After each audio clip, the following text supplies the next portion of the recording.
This is Rome, a civilization that changed the course of human history.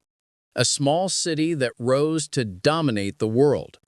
A people who shaped politics, law, warfare, engineering, and culture for thousands of years.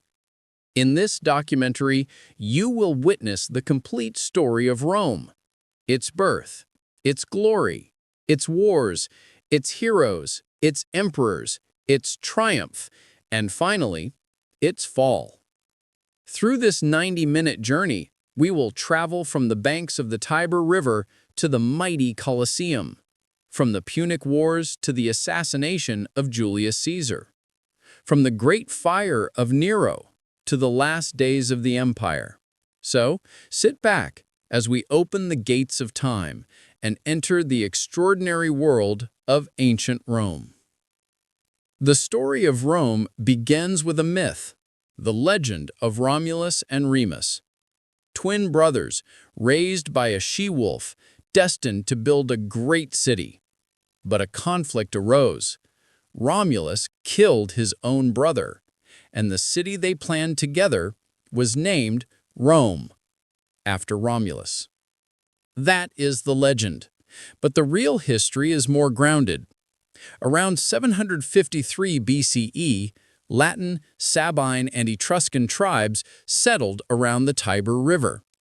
These small villages grew, merged, and formed the earliest version of Rome.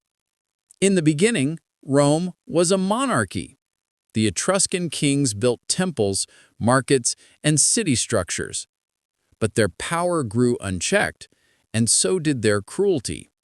In 509 BCE, the people revolted. The last king was expelled, and for the first time, Rome became a republic. In the republic, there were no kings. Rome became a nation ruled by laws and institutions. The republic rested on three pillars. The Senate, 300 aristocrats holding most of the authority. The consuls, 2 elected leaders who served one-year terms. The assemblies, where the citizens voted. But Rome was divided into 2 classes: patricians, the noble elite; plebeians, the common people. The plebeians struggled for rights. Their protests led to the creation of the tribune of the plebes, a representative who could veto any unjust law. Rome produced its first written laws, the 12 Tables, the foundation of modern Western law. This was Rome's age of discipline, civic duty, and expansion, but also the beginning of constant warfare. Rome fought its neighbors for dominance over Italy, the Etruscans, Samnites, and Greek colonies in the south. The most important enemy during this period was King Pyrrhus of Epirus. He won battles, but suffered massive losses. From him comes the phrase, a Pyrrhic victory, a win so costly it is equal to defeat. By the end of these wars, Rome controlled all of Italy. But a far greater challenge was approaching, a powerful trading empire across the Mediterranean, Carthage. The 3 Punic Wars changed the fate of the world forever. First Punic War. Rome built a navy from scratch. They fought Carthage for control of Sicily, and after a long war, Rome won. Second Punic War, the most famous. This is the War of Hannibal, the brilliant Carthaginian general. Hannibal crossed the Alps with an army and 37 war elephants. He defeated Rome in battle after battle. At Cannae, he annihilated nearly 50,000 Roman soldiers, one of the worst defeats in Roman history. Rome trembled, but Rome did not surrender. General Scipio Africanus attacked Carthage directly. Hannibal was forced to return, and at the Battle of Zama, Rome finally won. Third Punic War. Rome destroyed Carthage completely. The city was burned, Its population scattered. Carthage ceased to exist. With Carthage gone, Rome became the dominant power of the Mediterranean. But the victory brought problems. Massive wealth entered Rome, and with it, corruption, inequality, and political chaos. The Senate became greedy. The poor suffered. Soldiers were unpaid. The Gracchus brothers. Tiberius and Gaius Gracchus tried to help the poor, but both were murdered by the Senate. Marius and Sulla. Two powerful generals plunged Rome into civil war. Sulla marched his army into Rome itself, becoming a dictator and killing thousands. The Republic was breaking apart. And then came the man who would change everything, Julius Caesar. Caesar was brilliant, an unmatched general, a skilled politician, and a visionary. He conquered Gaul, modern France, in an 8-year campaign. His writings, the Gallic Wars, survive to this day. When the Senate ordered him to return without his army, Caesar made a historic decision. He crossed the Rubicon River and declared, "The die is cast." Civil war erupted.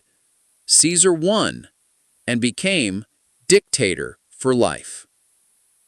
He introduced reforms, helped the poor, revised the calendar, and strengthened Rome. But fear grew among the Senate, and on the Ides of March, March 15, 44 BCE, Caesar was assassinated by 60 senators. His death marked the end of the Republic and the birth of an empire. After Caesar's death, a new struggle for power began between Antony, Lepidus, and Caesar's adopted son, Octavian. Octavian emerged victorious. He was given a new name, Augustus. Augustus became the first emperor of Rome. Under him, Rome entered its golden age, the Pax Romana, or Roman peace, a period of stability, economic growth, and cultural brilliance lasting nearly 200 years. Rome built massive cities, roads, ports, and monuments that still stand today. Rome's greatness rested on 3 foundations: its army, its engineering, and its discipline. The Roman legion. A legion contained 5,000 expertly trained soldiers. They fought in strict formations with shields, short swords, gladius, and precise tactics. Engineering. Rome built 400,000 kilometers of roads, massive aqueducts for clean water, bridges, public baths, amphitheaters, military forts. The Colosseum, 50,000 spectators, gladiator battles, wild animal hunts, mock naval battles. The Colosseum symbolized the power and wealth of the empire. Not all Roman emperors were wise. Some were terrifying. Caligula. Known for cruelty and madness, he declared himself a god, ordered soldiers to collect seashells as war trophies, and tried to make his horse a senator. Nero. Accused of setting Rome on fire, then blaming Christians for it, Nero's rule became a symbol of tyranny and excess. Political murders, assassinations, and betrayal became common. The empire's stability weakened. In the 3rd century, Rome faced crisis after crisis. Economic collapse, military breakdown, political anarchy. Enemies attacked from all sides: Goths, Vandals, Huns, Franks, Alemanni. Emperor Diocletian realized Rome was too large to govern. He divided the empire, east and west. The Eastern Roman Empire, Byzantine, thrived, but the Western Empire, began to crumble.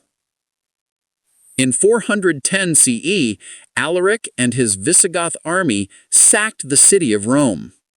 It was the first time in 800 years that Rome's walls had fallen. Fear spread across the world. By 476 CE, the last Roman emperor, Romulus Augustus, was deposed. The Western Roman Empire had collapsed. But Rome's legacy lived on. Its laws, its engineering, its architecture, its language, all continue to shape our world today. Rome was more than a kingdom or an empire. It was a symbol of human ambition, of brilliance, courage, struggle, cruelty, and genius.